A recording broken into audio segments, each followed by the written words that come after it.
അങ്ങനെ വൈകുന്നേരമായി. ഞാനും ആദൂട്ടനും ഹസ്സിൻ്റെ വീട്ടിലേക്ക് തിരിച്ചു പോവുകയാണ്. അമ്മ മുറ്റടിക്കലായിരുന്നു. ഓട്ടോനെ വിളിച്ചിട്ടുണ്ട്.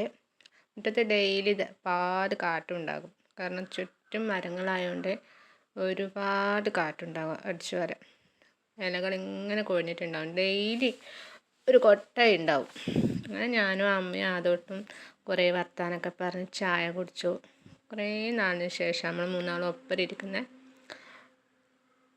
ഞാൻ ആദൂട്ടനും അമ്മയും അങ്ങനെ ഓരോ കാര്യങ്ങളൊക്കെ പറഞ്ഞ് ചായ കുടിച്ചു. അച്ഛൻ വന്നിട്ടുണ്ടായിരുന്നില്ല. അച്ഛൻ വയലിലായിരുന്നു.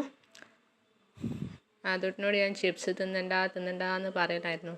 അവനാണെങ്കിൽ വേണം എന്നൊക്കെ വാശി പിടിക്കൽ. ശരിക്കും പ്രേമം കൊണ്ടിട്ടില്ല അവനെ. ഞങ്ങൾ ചായ കുടിച്ചു. അമ്മ അതിന് കഴിഞ്ഞ് മുറ്റടിച്ച് വരാൻ പോയി. അത് കഴിഞ്ഞപ്പോൾ എനിക്ക് കുറച്ച് മഞ്ഞൾ വേണമെന്ന് ചോദിച്ചു. ഞാൻ എടുത്തോന്ന് പറഞ്ഞു. ഓസിക്ക് കിട്ടിയതല്ലേ. അങ്ങനെ കുറച്ച് അമ്മ എടുത്തു.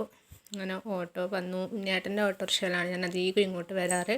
അവരങ്ങോട്ടും ഇങ്ങോട്ടും ഉമ്മ വെച്ച് മത്സരമായിരുന്നു. അങ്ങനെ ഞങ്ങൾ യാത്രയായി. അങ്ങനെ വന്ന് ഞാൻ ആദ്യമായിട്ട് ഇങ്ങനെ സംസാരിച്ചുകൊണ്ട് വണ്ടിയിലിരിക്കലായിരുന്നു. അങ്ങനെ ഞങ്ങളുടെ വീടെത്തി. ഇന്നത്തെ വീഡിയോ ഇത്രയേ ഉള്ളൂ. ബായ്. Thank you.